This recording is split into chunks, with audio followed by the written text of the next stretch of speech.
Seguimos creyendo de que hay mucho por contar de lo que se está haciendo en LATAM a nivel de producto. Y luego de 2 temporadas conversando con talentos de LATAM, seguimos convencidos de que no toda la magia sucede en Silicon Valley. Por eso les traemos Hackeando Productos, tercera temporada. Nuevos invitados, más temas de producto, UX y growth, 100% en español. Nosotros somos Cristal, Lucas, y esto es Hackeando Productos. Guido Manfredi es cofundador de Bildung Data y su misión es ayudar a los equipos de producto y growth a tomar mejores decisiones con datos. Desde 2015 ha trabajado en áreas de producto y growth, destacándose recientemente en Wabi, una startup respaldada por Coca-Cola con plataformas B2C y B2B. En Wabi, Guido fue fundamental en el crecimiento de la compañía, liderando equipos de producto, datos y marketing. No te pierdas este episodio en el que profundizaremos en estrategias de go-to-market y las métricas clave que pueden impulsar el crecimiento de tu empresa. Esta temporada es auspiciada por Bildung Data, tu consultora de growth, marketing y producto. Bildum es partner estratégico de Mixpanel, la plataforma número 1 de Product Analytics en el mercado. Agéndales una consulta gratuita en bildumdata.com. Hola hackers, ¿cómo están? Bienvenidos a un nuevo episodio de Hackeando Productos. Y como todo lo bueno a veces tiene un final, y este es el último episodio de la tercera temporada. No se pongan mal porque ya estamos trabajando en la cuarta temporada, así que quédense tranquilos que vamos a seguir con más episodios, pero la temporada 3 termina hoy y con un temazo. De nuevo con los amigos de Bildum vamos a estar hablando sobre datos y sobre go-to-market, un tema que estuvimos hablando con varios invitados. En algún momento nos mencionó un poco de este tema Vicky. Después vino Ana María y también nos contó sobre este tema. Y hoy es un episodio puro y exclusivamente de este tema. Así que vamos a estar hablando con Guido sobre este tema durante un buen rato. Antes de eso, y como siempre, los queremos invitar a que se suscriban y nos sigan en YouTube y en Spotify. Por favor, denle suscribir, denle like y recomienden con sus amigos. Y como siempre les recomendamos también que nos sigan en nuestras redes sociales, LinkedIn e Instagram, porque ahí subimos contenido exclusivo. Sí, de lo que grabamos acá, hay cosas que no se las mostramos en el episodio y que las publicamos directamente en nuestras redes sociales. Así que por favor, síganos también ahí, que hay un montón de contenido extra que generamos para ustedes. Sin más vueltas, bienvenido Guido, ¿cómo estás? Estoy muy bien, muchas gracias y muy contento de estar acá. Y para empezar con este gran episodio ya de cierre de temporada, como mencionaba Lucas, a nosotros y a nuestros hackers siempre nos encanta saber muchas cosas, porque aprendemos en el minuto a minuto que llevamos la conversación. Y bueno, eso no podría ser indiferente en el cierre de temporada. Guido, de tu experiencia en diferentes industrias, ¿no? Vamos a poner una escala del 1 al 5 porque siempre nos gusta puntuar todo, ¿no? En todos lados, ya nos metieron el ranking. Siendo 1, pues nada, y 5, pues cracks, ¿no? Gente que sí lo hace. ¿Qué tan data-driven son las empresas que conoces? Mira, yo creo que la mayoría de las empresas con las que vengo hablando de todo tipo, startups, scale-ups y empresas más grandes, la mayoría está en niveles más bajos, niveles principiantes diría. Creo que muchas empresas dicen ser data-driven, pero en la práctica hay mucho espacio de mejora y creo que en general en Latinoamérica recién estamos empezando en este tema. Y explayando un poco qué significa para mí principiante, intermedio, avanzado, para mí lo que es que muchas veo que están en este nivel, en nivel 1, 2, principiantes, es que directamente no tienen las herramientas necesarias para traquear, o sea, para hacer un traqueo y entender cómo están sus datos. Llevándolo a lo que es Product Analytics, tal vez o no tienen una herramienta o tienen Google Analytics y ven métricas muy muy básicas como usuarios, sesiones, promedio de duración de sesión, etc. Niveles más intermedios, que sigue siendo con mucho espacio de mejora, veo que las empresas tienen una herramienta, monitorean KPIs, monitorean métricas, etc., pero se quedan ahí, se quedan en el reporte. ¿Okay? Les falta el salto de el reporte a la acción, que esto es muy común y que los reportes junten polvo y armaste un montón de dashboards que están bárbaros, pero no accionás sobre esos dashboards o sobre esos reportes. Y en los niveles más avanzados, que lo veo muy poco, pero lo veo, es que logran dar ese salto y pasar de el reporte a la acción. Entonces usan los datos para tomar mejores decisiones. Algunos casos muy comunes que probablemente hayan escuchado, uno puede llegar a ser diseño y priorización de features, es decir, entender dónde están las oportunidades para mejorar tu plataforma con el objetivo de mejorar los conversion rates y las métricas clave de tu negocio. Y otro caso también muy común debería ser el que vamos a hablar hoy, es el go-to-market, que es lancé un feature al mercado. Bueno, tengo que medir el impacto del feature. ¿Se cumple o no se cumple la hipótesis? ¿Llegué al impacto esperado? ¿Por qué llegué o no llegué? ¿Cuáles son las métricas que explican ese comportamiento? Así que mucho espacio de mejora, pero veo que estamos tendiendo cada vez más hacia tener más conocimiento sobre Product Analytics y ser más data driven. Qué buenos puntos que nos levantás, Guido. Y bueno, creo que nos tiraste un montón de palabras que ya nos vamos seteando preguntas para adelante. Dijiste tracking, creo que te vamos a preguntar sobre eso más adelante.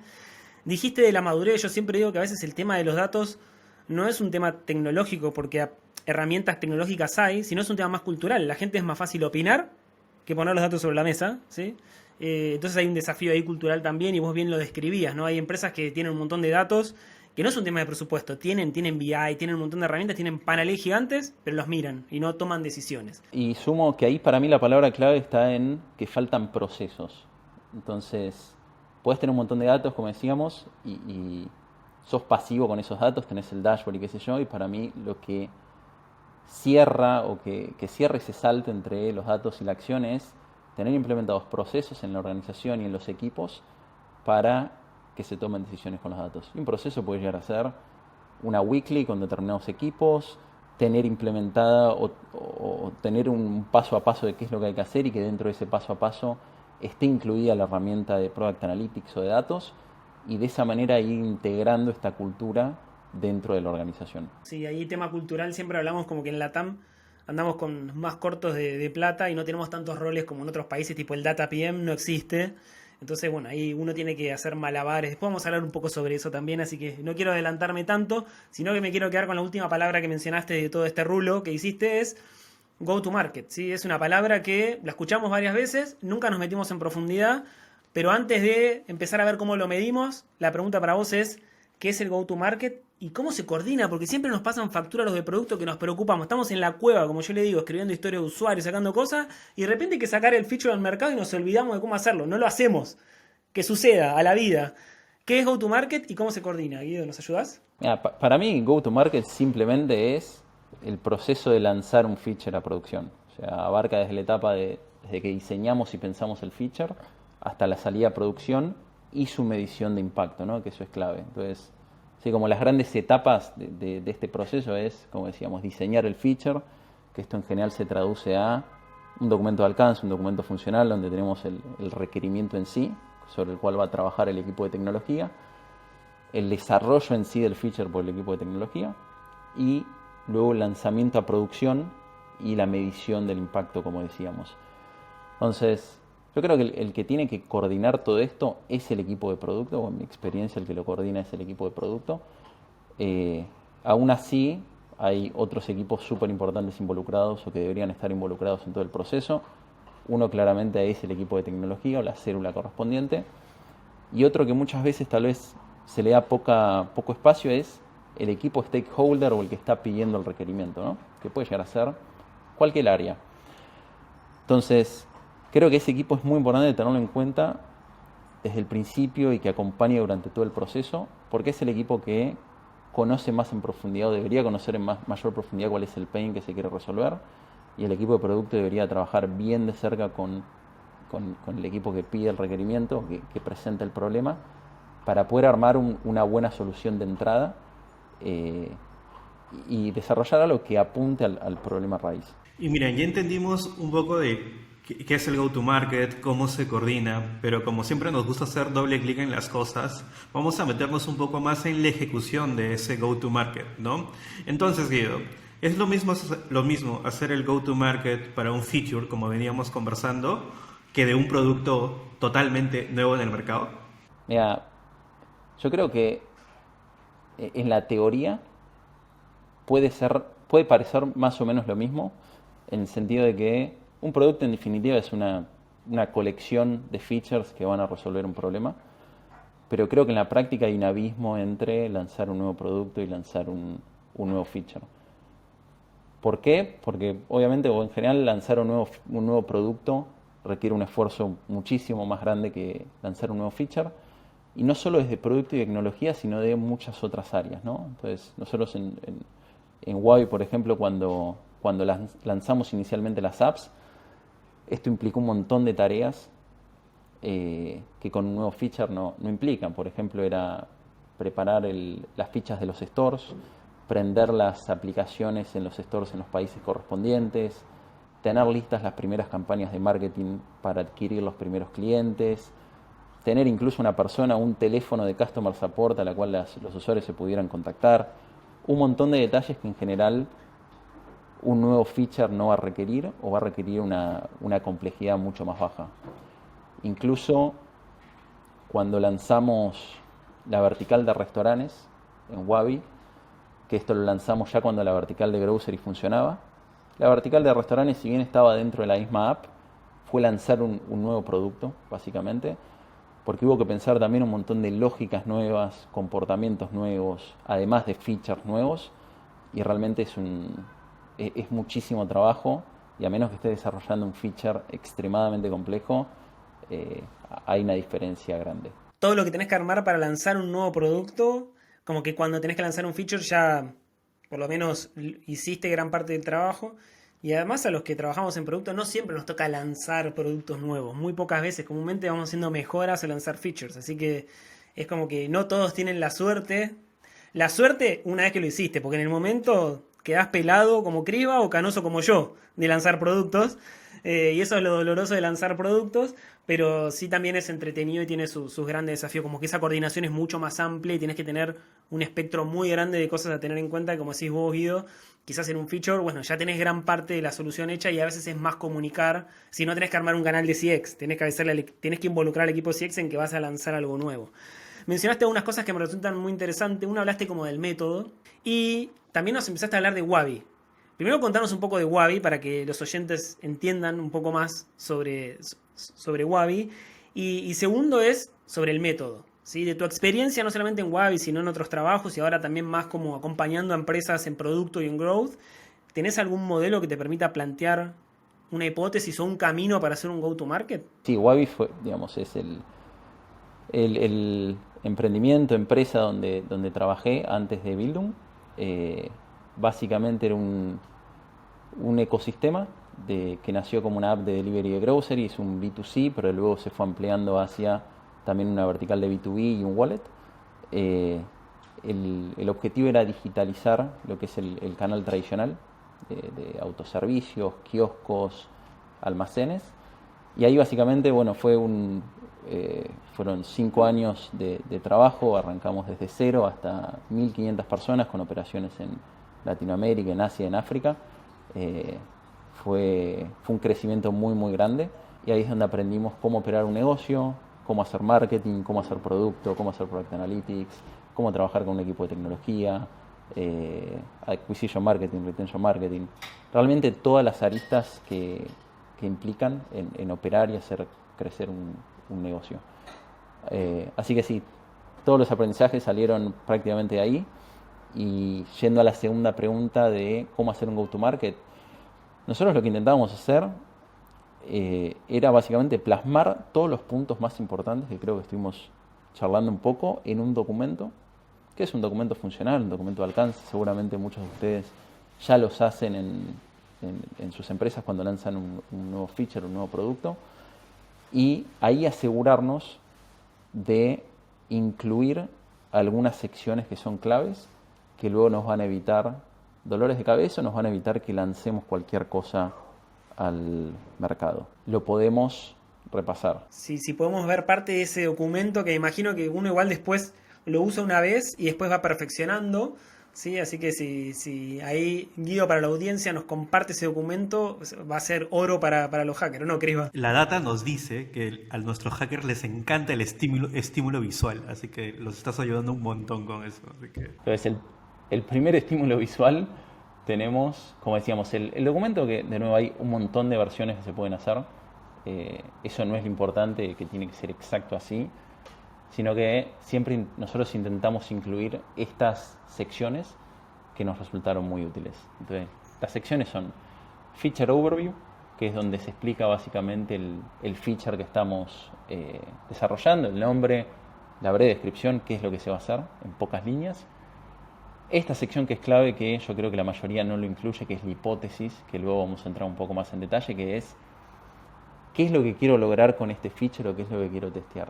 ¿Okay? Entonces, en esta sección deberíamos incluir dos componentes. Primero, qué métrica queremos impactar, el primary metric, y luego, idealmente, una medida cuantitativa de cómo la queremos impactar. Es decir, podría llegar a ser con este feature queremos mejorar el conversion rate de los nuevos usuarios en un 2% o lo que sea.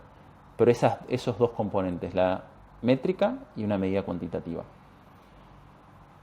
La próxima sección es Metrics to Measure, que acá básicamente vamos a incluir la primary metric, que es la métrica de la hipótesis, y secondary metrics, que son otras métricas que nos van a ayudar a entender por qué se comportó de esa manera la primary metric.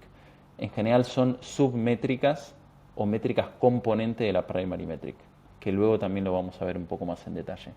Pero acá es qué KPIs tengo que seguir. O sea, qué es lo que voy a medir para entender si logramos validar o rechazar la hipótesis. Otra sección clave que en general no se incluye es, en base a las métricas que definimos que tenemos que traquear, cuáles son los eventos adicionales que voy a agregar a mi tracking plan y a mi plataforma de Product Analytics para simplemente poder armar esos KPIs. ¿Okay? Tal vez no tenés que agregar ningún evento o tal vez tenés que agregar eventos nuevos, pero es importante que pensemos esto desde el inicio y que este requerimiento forme parte del user story del mismo feature. Entonces, que el feature o que se dé cerrada la user story cuando también se terminen de traquear estos eventos. Próximo stakeholder, que ya mencionamos un poco, pero es clave tener a los stakeholders en la mesa y identificar bien cuáles son esos stakeholders. Metiste dos cosas que son súper importantes, porque ya desde el momento que empezás a pensar un feature, poder empezar a pensar las métricas, lo pones sobre la mesa. Cosa que a veces pasa, lo lanzamos, después vemos qué medimos, a qué le pegamos. Como decís vos, muy pocos plantean la hipótesis. Y segundo, una de las habilidades que nos piden a los product managers siempre y resaltan es el stakeholder management, pero te puedo asegurar que muy pocos también tenemos mapeados quiénes son. Entonces acá, sobre este documento de inicio, que imagino que vas a dejar que lo compartamos con los hackers, le estás poniendo sobre la mesa un montón de cosas del día a día que a veces se nos pasa. Entonces me parece súper potente esto y gracias por compartirlo. Respecto a lo de las métricas, sí. O sea, es clave que cualquier feature, ya desde el diseño del feature, pensemos en a qué métrica objetivo le voy a impactar, qué es lo que quiero lograr. Si no es una métrica objetivo, no es una palanca clave del negocio, entonces estamos haciendo un feature que en verdad lo estamos haciéndolo por hacer, no va a tener impacto. Y respecto a los stakeholders, clave mapearlos, y muchas veces no es solo el equipo que pidió el feature, sino también si esto va a impactar al equipo de marketing porque van a tener que hacer determinada acción, o al equipo de acquisition, de retention, cualquier equipo que pueda llegar a estar impactado tangencialmente por el feature, importante traerlo a la mesa. Siguiendo entonces con el documento, la próxima sección simplemente es el requerimiento. O sea, esto en general la gente, los equipos de producto lo incluyen porque es lo que tiene que desarrollar el equipo de tecnología. Testing plan, esto está buenísimo y muchas veces nos ha resuelto dolores de cabeza, que sirve mucho más para features complejos, pero básicamente es pensar cuáles son los casos de uso que voy a testear cuando el feature esté por salir a producción, cuando esté en ambiente de testing, de QA o lo que sea. Pero ya ir mapeando los casos de uso, los casos tal vez border, que sí o sí tenemos que testear para dar aprobado al feature. Launch plan, esto es asegurarnos de tener todo listo para salir a producción. Detalles, como decíamos, que tal vez el producto esté prendido en el país donde vas a lanzar, o si necesitas ayuda de marketing, que esté alineado bien las acciones que tiene que hacer marketing, lo que sea, cualquier detalle que sea complementario tal vez al desarrollo, al trabajo de tecnología y que sea necesario para el lanzamiento. Post-launch, sección clave que en general no se incluye es, lo lancé a producción, tengo que medir luego si estoy cumpliendo o rechazando la hipótesis. Valido la hipótesis, la rechazo y en base a eso, cuáles son los próximos pasos y cómo itero con esto. Nosotros lo que recomendamos es, después de 7 días, 14 días, el tiempo que sea necesario, medir el impacto y tener una reunión con el equipo de tecnología, con la célula de tecnología que desarrolló el feature, para ver los números y que toda la célula completa saque conclusiones de eso y defina cuáles son los próximos pasos. Y por último, la última sección es simplemente documentación, benchmarks, cualquier otra documentación que pueda servir para desarrollar el feature. Eso es todo. Como ven, es muy sencillo, todos lo pueden incluir y es cuestión de ir llevando este checklist y tratar de implementarlo en todos los features o desarrollos que se trabajan. Y como ya escucharon hackers, esta arquitectura que ya se tiene preparada, van a poder acceder ustedes por escuchar este episodio nada más. Así que eso es un buen punto. Algo más que quiero destacar ahí, recuerden que dijo la palabra testear en el versus que estamos siguiendo en el episodio actual, que ya va a ser el anterior. Hablamos mucho de esto de, oye, a veces queremos testear y no se puede, es importante, pero siempre hay que ser objetivos con lo que buscamos, ¿no? Y entre todo esto que mencionabas, Guido, me gustaría preguntarte, porque sé que es algo que nuestros hackers también preguntarían, es ¿cómo definimos estas métricas clave, ¿no? A miras de poder validar la hipótesis cuando lanzamos un feature, por ejemplo. Para mí el punto siempre, antes incluso de pensar en nuevos features o desarrollos, tenemos que modelar el negocio, tenemos que entender cuáles son las palancas que tenemos para hacer crecer el negocio, para hacer crecer el producto, para mejorar nuestras conversion rates y demás. Pero el primer paso es ese, es modelar y conceptualizar el negocio. Esto en general se puede hacer con un Excel o algo que me gusta más, que es un metric tree, que simplemente un metric tree es identificar tu North Star y luego ir descomponiendo esa North Star en submétricas. Entonces, un ejemplo que suelo hacer es, para un e-commerce probablemente el North Star puede ser compras o revenue, y partiendo de eso podemos ir desglosando el revenue en compras por ticket promedio, las compras luego las podemos desglosar en tráfico por conversion rate, el tráfico luego lo podemos desglosar en tráfico de nuevos usuarios, tráfico de usuarios recurrentes y así sucesivamente con cada una de esas métricas. Pero el primer paso es modelar el negocio, ir haciendo este ejercicio hasta llegar a lo que se llama una hoja, que es una métrica que no podemos desglosar más. Y un punto importante en este desglose o en esta descomposición, y ya metiéndome en un poco en la parte más teórica del metric tree, se puede descomponer en componentes, que como decíamos, por ejemplo, las transacciones son tráfico por conversion rate, que son relaciones matemáticas, son relaciones verdaderas por definición, y también vamos a tener lo que se llama influencias, que no se pueden expresar de una manera matemática, pero que de todas maneras son variables que impactan en la métrica. Por ejemplo, nosotros sabemos que el costo de envío va a impactar en el conversion rate a compra. Entonces, es una variable que la tenemos que tener en cuenta a la hora de armar ese metric tree. Entonces, el primer paso es modelar el negocio y luego es pensar, cada feature que lancemos tiene que tener como target alguna de esas métricas de nuestro metric tree. En general yo lo que recomiendo es que apuntemos a una métrica nivel 1, que la métrica nivel 1 básicamente es, tenés la North Star y luego las métricas nivel 1. Entonces, cualquier feature que hagamos tiene que estar pensado en cuál de esas métricas nivel 1 estoy moviendo. Sabes que para mí el North Star Metric es un tema que está súper interesante y ojalá creo que en alguna temporada le vamos a dedicar un episodio entero, porque igual, es decir, hay mucha teoría sobre OKR, sobre agilidad, sobre North Star Metric, igual cada uno lo va implementando a cómo le va funcionando también, ¿no? La idea es que funcione y no venir con el manual y clavarlo ahí, pero yo siempre, por ejemplo, cuando hablo de North Star Metric trato de buscar los ejemplos, por ejemplo, de Netflix o de Spotify, que son la cantidad de horas que estás viendo contenido, no la cantidad de usuarios activos, porque eso igual no te representa una métrica de growth. Es decir, yo puedo tener 1000 usuarios activos, pero ninguno ve el contenido, entonces igual eso no me da como la sostenibilidad y sustentabilidad del negocio. Entonces tener una métrica norte que esté muy vinculada al crecimiento también está bueno. Y ahora ya hablamos un rato de métricas, ya hablamos un poco de cómo prepararnos. Vamos a meternos un poco ahora en las herramientas, que es lo más divertido también, y ahí ya se aproxima el ruido de tambores para la segunda parte, ¿no? Pero antes de meternos en la parte visual, en la segunda parte de la parte visual del episodio, hablemos un poco de las herramientas de Product Analytics, ¿sí? A mí me ha pasado trabajar en distintas empresas y siempre que llego y pregunto, ¿usan esto? No, tenemos Google Analytics. Todos están como muy enfocados en usar Google Analytics y desde mi criterio, ahora te voy a dejar a vos que expliques, no siempre me da la mejor respuesta a los requerimientos de los equipos de producto. Quizás a un área de marketing sí o a otras áreas, pero no a los equipos de producto. No son herramientas como de analítica de producto core, ¿sí? Entonces, ahí la pregunta es, ¿qué es Mixpanel? ¿Sí? ¿Y qué diferencia tiene versus Google Analytics? Porque siempre estamos ahí entre una y la otra. Yo, ¿cómo lo veo? Yo creo que Mixpanel, en verdad, Mixpanel es una herramienta de Product Analytics. ¿Okay?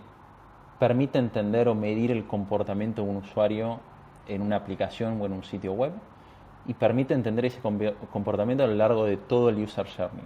¿A qué me refiero con todo el User Journey? Es desde que lo adquirís, desde onboarding, activación, engagement, retention, monetización. O sea, todas las etapas y puedes entender exactamente qué es lo que está haciendo el usuario en tu app o en tu web. Para mí lo más importante con Mixpanel es no qué reportes puedes armar, sino cuáles son las preguntas de negocio y de producto que querés responder y luego, obviamente, alimentarla con la información correcta, con los eventos y propiedades de evento correctas y luego vas a poder responder todas o casi todas las preguntas que te quieras hacer con Mixpanel. ¿Okay?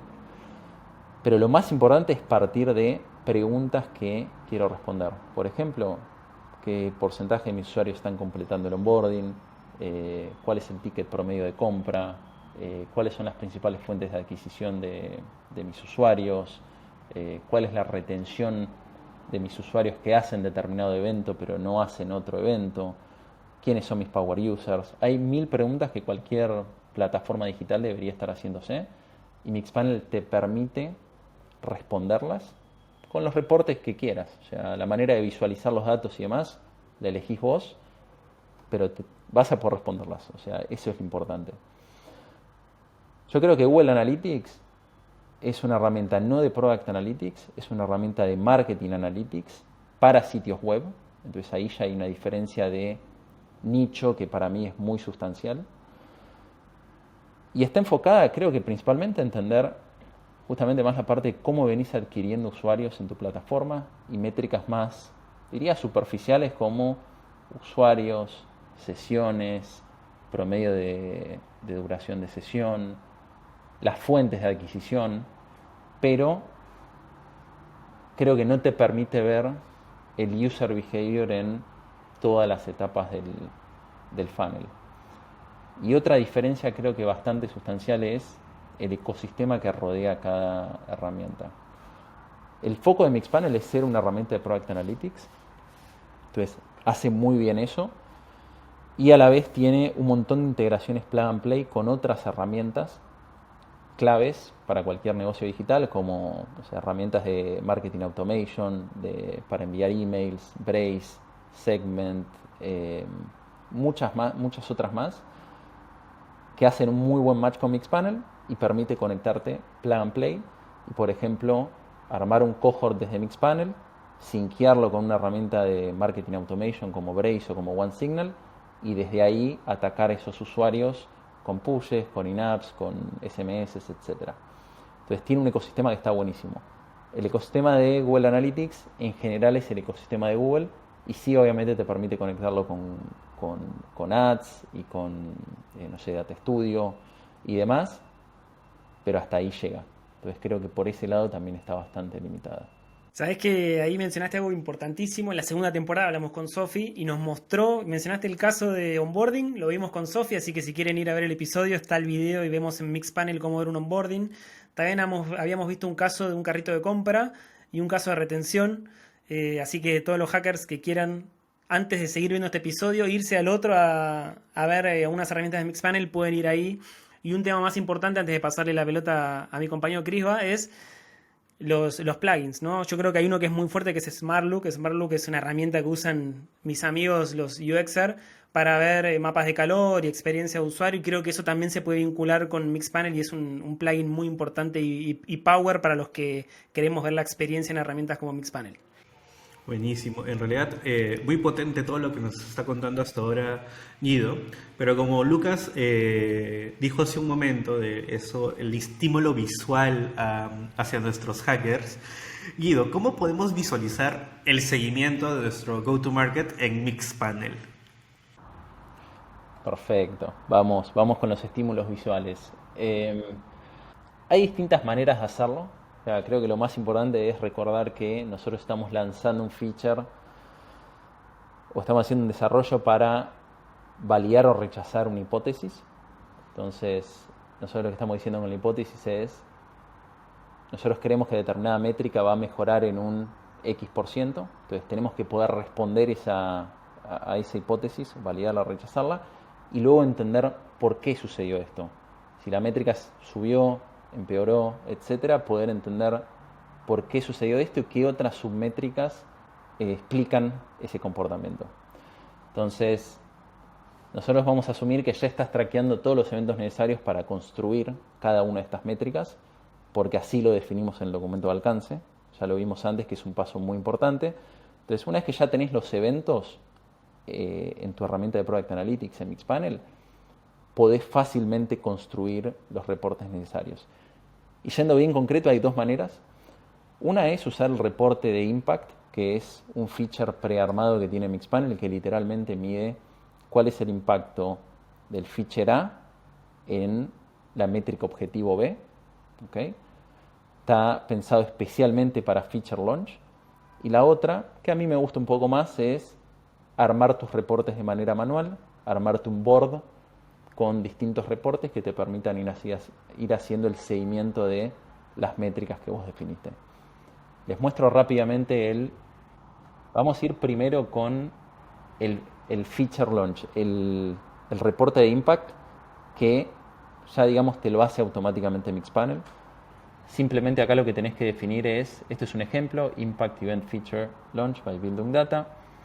Acá lo que tenés que elegir es cuál es el evento del feature nuevo que estás lanzando a producción, el horizonte temporal, o sea, cuándo lo lanzaste básicamente. Entonces acá estamos diciendo lanzamos el feature A hace 14 días y queremos ver cuál es el impacto de este feature A en nuestra métrica objetivo, que yo acá en este caso tomé las transacciones, que puede llegar a ser una métrica interesante. Una pregunta ahí antes de avanzar. En un tweet, ¿qué es un evento? Para que todos sepan. Qué buen punto, Lucas.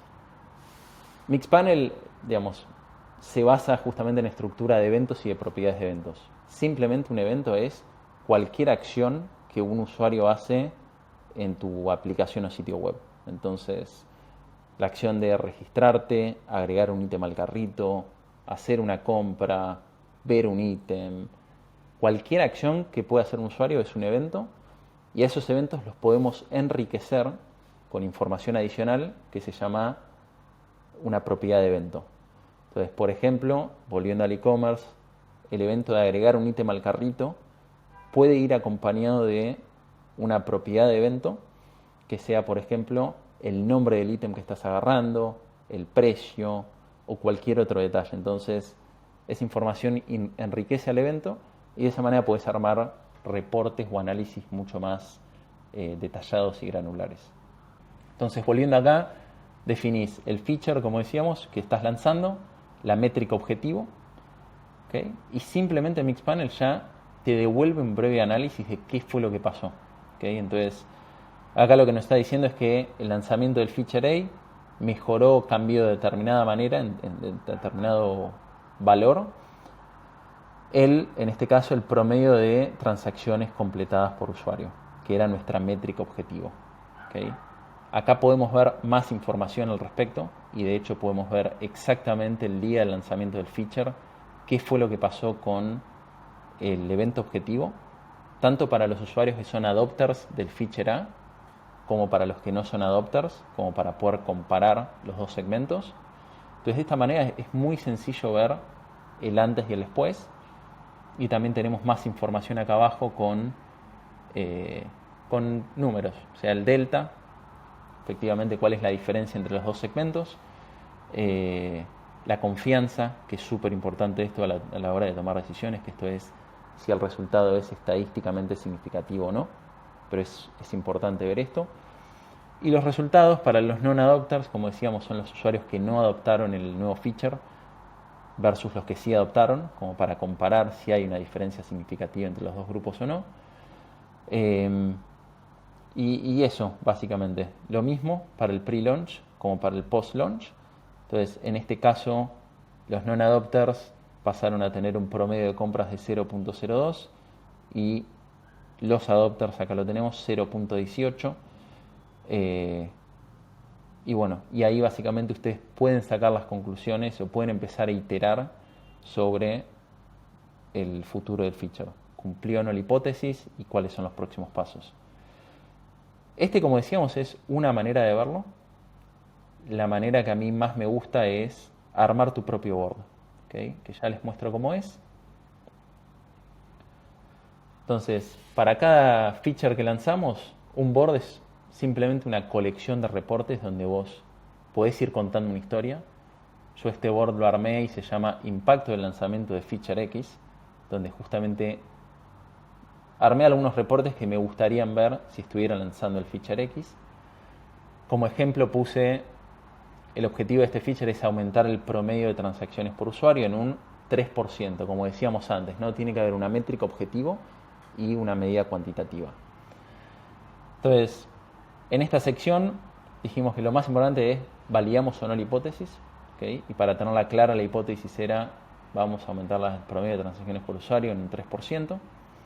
Entonces, la métrica objetivo efectivamente son las transacciones por usuario, transacciones por unique buyer, y las submétricas que vamos a mirar son las transacciones por otro lado y los unique buyers por el otro. Como que le vas metiendo acá el documento que nos mostraste antes, lo empezaste a bajar en el tablero y hacer ese seguimiento acá también. Exactamente. Y acá directamente, esto es lo primero que veo, es, ¿qué pasó con el promedio de transacciones por usuario? Después del lanzamiento versus antes del lanzamiento, bueno, decrecieron en un 0.44. ¿Okay? Entonces ya de por sí puedo decir, rechazo la hipótesis de que las transacciones iban a aumentar en un 3%. Las transacciones decrecieron. El próximo paso es entender por qué. Y para entender el por qué, probablemente nos convenga hacer un doble clic sobre las submétricas. Las métricas que componen a la métrica objetivo. Que en este caso eran las transacciones totales y los usuarios únicos que hacen una compra. ¿Okay? Entonces acá hice el mismo análisis que es muy básico para cada una de esas dos métricas. Y vemos que tanto las transacciones como los usuarios únicos decrecieron y decrecieron muy parecido, decrecieron un 10% cada uno. ¿Cuál es el próximo paso sobre esto? Hasta acá llegamos en este ejemplo, pero ¿cuál es el próximo paso sobre esto? Es seguir haciendo un doble clic en cada submétrica como para entender qué fue lo que pasó y cuáles son las causas raíces de el comportamiento de estas submétricas. El resumen es, con Mixpanel van a poder armarte este tipo de reportes bien ad hoc y lo más importante, como decíamos, es plantear bien la hipótesis, plantear bien cuáles son las métricas objetivo y cuáles son las submétricas. Claro, para ir teniendo ahí el termómetro de si venís bien o no, ¿no? En definitiva, eso es lo que te permite ir iterando. Si vos tenés claro cuál es la hipótesis, podés ir iterando viendo las métricas. Buenísimos estos ejemplos, creo que van a ser como mega valorados por los hackers. Y ahí, algo que lo mencionaste al inicio, después lo vas mencionando por ahí, pero quiero ir con la pregunta al hueso para que todo le quede claro, porque a veces cuando empezamos a hablar de data, decir, bueno, ¿cómo empezamos a armar nuestro modelo de datos? ¿Cómo empezamos a armar la estructura de datos para traquear nuestro producto? Y ahí aparece la gran palabra tracking plan, que algunos no la conocen, otros piensan que tenés que contratar una herramienta para armar un tracking plan. Entonces, como para cerrar, ¿sí? Ya ahí metiéndonos en el camino final del episodio y ponerle un brochecito a este tema de datos, es ¿qué es un tracking plan y quién lo ejecuta? Y si hay alguna herramienta para hacerlo, lo puede ser un Excel. Mira, un tracking plan simplemente es un Excel o un sheet donde vamos traqueando cuáles son los eventos y propiedades que son importantes para nuestro negocio. ¿Okay?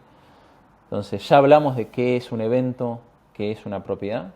Son acciones y las propiedades es información que enriquece a estas acciones.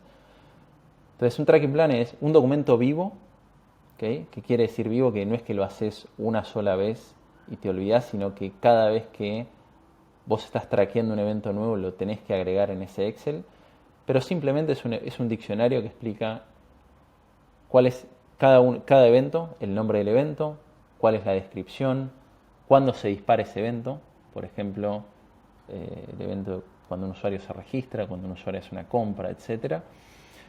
Y luego información adicional que puede llegar a ser en qué versión de Android y iOS se empezó a traquear, en qué plataformas lo estoy traqueando, porque muchas veces nosotros traqueamos eventos no solo en una herramienta de Product Analytics, sino que tal vez en herramientas de atribución de marketing o de marketing automation, etc. Pero, de nuevo, es un documento que explica eso, sobre cada uno de los eventos que son importantes para tu negocio, y es un documento compartido por las personas que tienen que tener visibilidad. En general lo lidera alguien de producto, pero el equipo de tecnología también tiene que tener visibilidad de eso y tienen que estar al tanto de qué se está traqueando, qué no, qué cosas se dejaron de traquear. Muchas veces nosotros empezamos a traquear eventos en una plataforma de Product Analytics, ese evento dejó de usarse y hay que seguir ese registro de qué es lo que está activo, qué es lo que no, porque después se nos va de las manos los datos y ahí es cuando pasamos a pagar cualquier cosa por este tipo de herramientas. El episodio de hoy hemos visto bastantes cosas muy interesantes, sobre todo cuando estamos en producto. Creo que mucho de lo que hacemos no puede salir simplemente porque queremos que salga, sino porque tiene que salir sobre bases, data, que nos dicen cómo está interactuando el producto, ¿no? Y antes de pasar a cerrar este tremendo episodio contigo, Guido, te quiero pedir que nos dejes algún mensaje final para nuestros hackers, un llamado a la acción para ellos que te están escuchando en este episodio. Genial. Mi recomendación es pasen a la acción, es decir, tomen algunos de estos conceptos que estuvimos hablando y empiecen a implementarlos mañana y vayan de a poco, o sea, no quieran hacer todo perfecto de un día para el otro, sino que vayan implementando pequeños cambios que les puedan llegar a servir en el día a día. Yo arrancaría con piensen en su modelo de negocios, empiecen a pensar en cuáles son las variables que más impactan en su métrica objetivo, empiecen a incluir la hipótesis y las métricas objetivas en los documentos de alcance y empiecen a medir el impacto de los features si es que no lo están haciendo.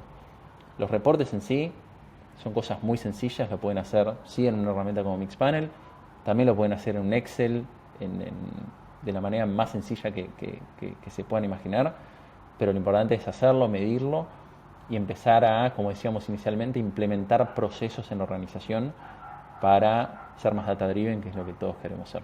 Excelente, excelente. Cualquier duda, consulta, si quieren saber más de Mixpanel, lo pueden contactar a Guido por LinkedIn y preguntarle, o también en la página de Buildum Data para saber más. Bueno, ¿qué podemos sacar de acá? Muchísimas cosas. Hoy nos metimos en la profundidad del go-to-market, que es algo que los equipos de producto a veces lo dejamos. Nos preocupamos mucho por construir el feature o el producto y nos olvidamos del lanzamiento, así que ahí un buen llamado de atención para los que estamos construyendo productos. Segundo, me parece muy importante lo que mencionó Guido a lo último sobre el tracking plan. Esto es algo que tiene vida, el tracking plan no queda ahí, es algo que nosotros nos tenemos que acordar que si en un flujo cambiamos algo o modificamos o agregamos un paso o un feature, algo, lo que sea, ese tracking plan tiene vida, no es que lo armamos y queda ahí en el olvido. Esto se tiene que ir iterando, es parte como de nuestro trabajo diario de producto también, tener en cuenta los datos.